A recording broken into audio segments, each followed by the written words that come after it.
صحیح بخاری میں آتا ہے جب نبی علیہ السلام کی وفات ہوئی تو حضرت عمر نے تلوار نکال لی کہ میں اس کی گردن کاٹ دوں گا جو کہے گا کہ نبی علیہ السلام فوت ہو گئے۔ ان کا یہ عقیدہ تھا کہ جس طرح موسیٰ علیہ السلام 40 دن کے لیے کوہ طور پہ گئے ہیں، نبی علیہ السلام بھی ڈورمنٹ پوزیشن میں چلے گئے ہیں، واپس آ جائیں گے، کیونکہ انہوں نے نبی علیہ السلام سے سنا تھا کہ رومن اور پرشین امپائر گرے گی، تو وہ یہ فورس ہی کرتے تھے ابھی تو کیسرو کسرا کی جنگیں ہم نے لڑی نہیں ہیں، تو حضور اس سے پہلے کیسے دنیا سے جا سکتے ہیں؟ لیکن اللہ نے تو آپ کو پروفٹ بنوانا تھا نا، کہ آپ کے جانے کے بعد فتوحات کروانی تھی، تاکہ پتہ چلے کہ پیچھے اللہ کھڑا ہے۔ اپنی زندگی میں تو بڑے بڑے بادشاہوں نے فتوحات کی ہیں، نبی علیہ السلام کی تو دعوت کا کلائمیکس حضرت ابوبکر پھر حضرت عمر عثمان و علی کے دور میں جا کے ہوا ہے، جبکہ عرب قبائل بھی مرتد ہو گئے ہیں، تب بھی اللہ کے پیچھے سپورٹ تھی۔ والذی ارسل رسولہ بالہدی ودین الحق لیظہرہ علی الدین کلہ ولو کرہ المشرکون، اللہ نے اس کو دین کو غالب کرنا تھا۔ تو بخاری کے الفاظ ہیں، حضرت عمر نے کہا میں اس کی گردن اتار دوں گا۔ حضرت ابوبکر آئے، انہوں نے حضرت عمر کو دیکھا، اگنور کر کے سیدھا حجرہ عائشہ میں گئے، نبی علیہ السلام کے مبارک کفن کو ہٹا کے آپ کے ماتھے پہ بوسہ دیا اور کہا یا رسول اللہ آپ پہ 2 موتیں جمع نہیں کرے گا، ایک موت تو سب کے نصیب میں ہے، اب تو ہمیشہ کی زندگی آپ کو اللہ نے آخرت کی دے دی ہے۔ اور پھر باہر نکلے، حضرت عمر کو کہا کہ عمر بیٹھ جاؤ، حضرت عمر نے بات نہیں سنی، تو حضرت بکر ممبر کی طرف چڑھے، ممبر پہ چڑھے اور لوگوں سے کہا کہ عمر کو اس کے حال پہ چھوڑ دو۔ حدیث کے الفاظ ہیں کہ لوگ حضرت بکر کا ریگارڈ باقی اصحاب سے زیادہ کرتے تھے، حضرت عمر کو تنہا چھوڑ کے لوگ حضرت ابو بکر کی طرف متوجہ ہو گئے۔ پہلے وہ جو سارا میلہ ان کے گرد لگا تھا شفٹ ہو گیا، تو انہوں نے حمد و صلات کے بعد انہوں نے کہا اما بعد فمن کان یعبد محمدا فإن محمد قد مات۔ سر کلیجے پہ کتنا بڑا پتھر رکھا ہوگا حضرت بکر نے جملہ بولتے ہوئے کہ جو محمد کی عبادت کرتا تھا وہ جان لے کہ محمد کو موت آ گئی ہے۔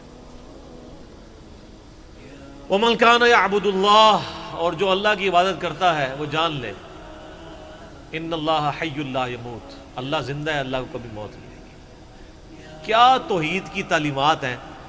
حضور کی میت کے اوپر حضور کے فضائل نہیں بیان ہو رہے، توحید بیان ہو رہی ہے۔ Point to be noted. کیوں؟ سر پہلے نہیں انسانیت نے رسک لیا، دنیا کا سب سے بڑا شرک ایک پیغمبر کے نام پہ تو کھڑا ہوا ہے، عیسیٰ ابن مریم کے نام پہ۔ نبی علیہ السلام کو عیسیٰ ابن مریم نہیں اللہ نے بننے دیا۔ ایسے تربیت یافتہ وہ صحابہ جو کل تک آپ کے وضو کا پانی نیچے نہیں گرنے دے رہے تھے، آج وفات پہ کھڑے ہو کے فرضی خطبہ دے رہے ہیں۔ جو محمد کی عبادت کرتا تھا جان لو محمد کو موت آ گئی ہے، جو اللہ کی عبادت کرتا تھا جان لو اللہ زندہ ہے۔ پھر آیت بھی پڑھی، صرف فرضی جملہ نہیں بولا۔ آپ تو کہہ رہے ہیں شرک ختم ہو گیا، حضرت بکر جب شروع نہیں ہوا تھا اس وقت بھی کہہ رہے تھے کہ نبی علیہ السلام کو کسی نے خدا نہیں بنانا، کیونکہ بخاری کی حدیث ہے، دیکھنا میری شان کو اس طرح بلند نہ کرنا جس طرح عیسیٰ ابن مریم کو لوگوں نے کیا۔ میں اللہ کا بندہ اور اس کا رسول ہوں، مجھے اللہ کا بندہ اور اس کا رسول ہی کہنا۔ سر وارفتگی، دیوانگی، عشق کی ساری کیفیت حضور کی وفات کے بعد بالکل چینج ہوگی۔ صحابہ کی ہونا تو چاہیے تھا جو وضو کا پانی نہیں گرنے دے رہے تھے جا کے قبر کی مٹی چاٹنا شروع کر دیتے، ایسا نہیں ہوا۔ وہ تعلیمات کی باؤنڈریز کو کراس نہیں کرتے تھے۔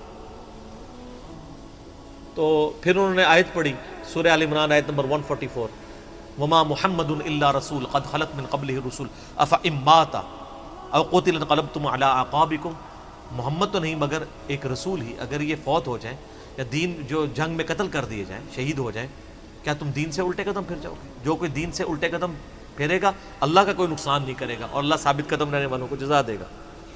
پھر سورہ الزمر کی آیت نمبر 30 پڑھی، انک میت وانہم میتون، اے نبی تمہیں بھی مرنا ہے اور ان کو بھی موت آنی ہے، تمہارے مخالفین کو، پھر تم اللہ کے حضور جھگڑو گے، اللہ تمہارا فیصلہ کرے گا۔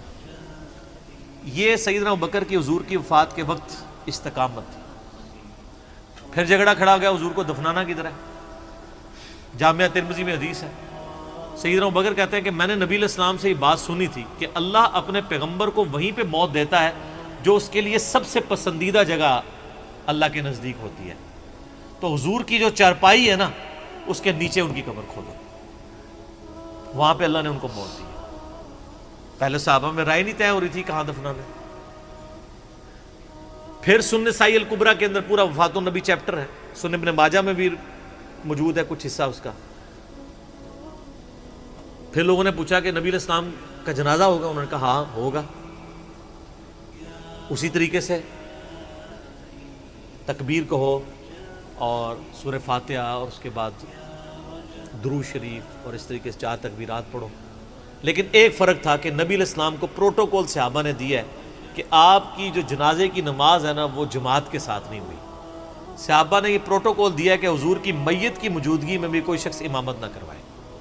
حجرے میں ایک طرف سے لوگ داخل ہوتے تھے، اکیلے اکیلے جنازہ ادا کرتے تھے، اور ڈیٹیل میں آتا ہے 2-3 دن تک جنازہ ہوتا رہا۔ پہلے یعنی مرد داخل ہوئے، اس کے بعد بچے، غلام، پھر عورتیں، اس طریقے سے سب نے جنازہ پڑھا۔ ظاہر ہے 1 لاکھ سے زیادہ لوگ تھے جنازہ پڑھنے والے۔ اس موقع پہ بھی سیدنا ابوبکر کی آپ استقامت دیکھیں، ورنہ حضرت عمر کتنے سٹرانگ اعصاب کے مالک تھے، ان کی حالت آپ دیکھ لیں۔ جب ضرورت پڑی ان کے مضبوط اعصاب کی تو کولیپس کر گئے۔ ابوبکر ہی کھڑے ہوئے ہیں، تو حضور کو پتا تھا نا میں نے مصلی پہ کسے کھڑا کرنا ہے۔ اور بخاری میں الفاظ ہیں جب مصلی پہ کھڑا کیا، آپ فرمایا ابوبکر کے علاوہ سارے دروازے بند کر دو، صرف ابوبکر کے گھر کا دروازہ جو مسجد کی طرف کھلتا ہے، جو مسجد کا دروازہ ابوبکر کے گھر کی طرف ہے وہ کھلا رکھو، باقی سارے بند کر دو۔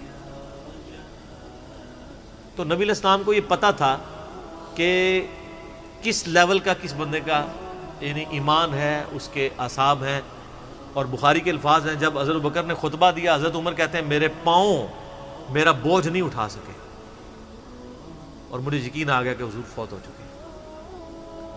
یہاں قرآن و حدیث سن کے کسی کے کان پہ جوں تک نہیں رنگتی، وہاں پہ حضرت ابوبکر کا خطبہ اور آیات سن کے حضرت عمر کہہ رہے ہیں کہ میرے پاؤں میرا بوجھ نہیں اٹھا سکے، کہ یہ تو واقعی یہ تو قرآن کی آیت۔ اور اس میں بخاری مسلم صحیح بخاری میں الفاظ ہیں کئی دن تک ہم جب بھی صحابہ ایک دوسرے کو ملتے تھے تو یہی آیت سنایا کرتے تھے، وما محمد الا رسول قد خلت من قبلہ الرسل افئن مات او قتل انقلبتم علی اعقابکم، کہ محمد تو نہیں مگر ایک رسول، انہیں بھی تو موت آنی ہے، تاکہ ہمیں یہ یقین آ جائے کہ حضور دنیا سے چلے گئے۔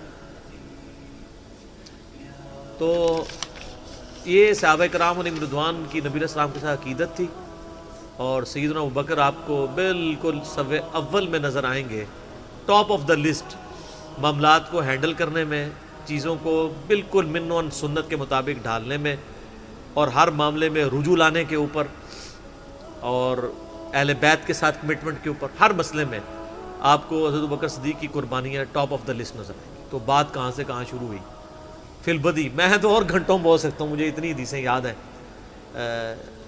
یہ فضائل کے اعتبار سے۔ آخر میں حصول برکت کے لیے میں وہ حدیث بیان کروں گا جو میں اکثر بیان کرتا ہوں۔